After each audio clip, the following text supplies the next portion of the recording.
লক্ষ মানুষ তীব্র নিপীড়ন নির্যাতন ভোগ করে এই ফ্যাসিস্ট দানবকে নিজের শক্তিতে বাংলাদেশ থেকে বিতাড়িত করেছে।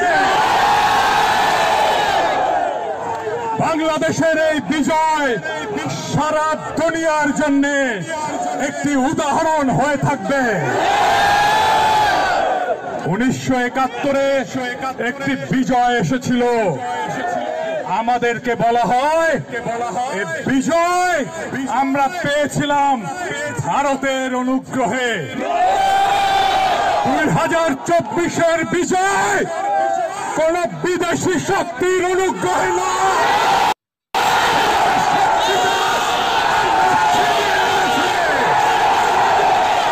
এই বিজয় বাংলাদেশের জনগণের, এই বিজয় বাংলাদেশের ভবিষ্যতে, এই বিজয় বাংলাদেশের তারুণ্যের, এই বিজয় বাংলাদেশের অবিনাশী শক্তি।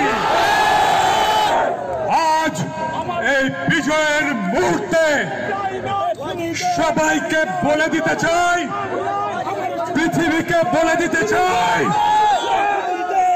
এই লড়াইয়ে আমাদের পাশে কেউ দাঁড়ায় নাই, কোন পরাশক্তি দাঁড়ায় নাই, কোন পশ্চিমা শক্তি দাঁড়ায় নাই। আমরাই আমাদের লড়াইকে ছিনিয়ে নিয়েছি। সবাইকে বলে দিয়ে বলতে চাই, বাংলার মাটি দুর্জয় ঘাটে, কোন দুর্বৃত্ত ভবিষ্যতে এই বাংলাদেশের বুকে আর চেপে বসতে পারবে না। ভারতের সরকারকে আমি বলে দিতে চাই, আপনারা হাসিনা সরকারকে আপনাদের রাজনৈতিক এবং কূটনৈতিক সমর্থন দিয়ে টিকিয়ে রেখেছিলেন। বাংলাদেশের জনগণ এটা ভুলবে না।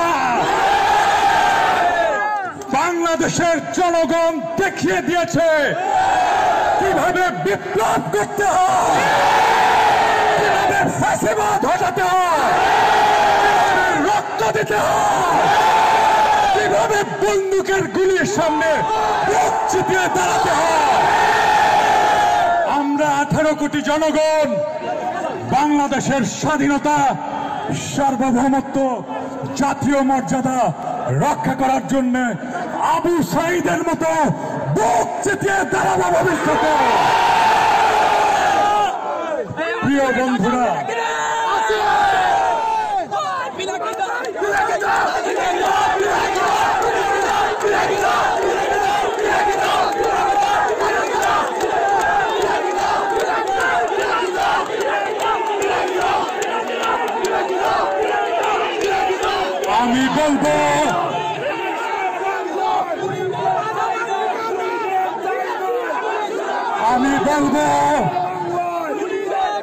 আমি বলবো, আমরা বিজয়ের দ্বার প্রান্তে, আমাদের বিজয় এখনো সম্পন্ন হয় নাই।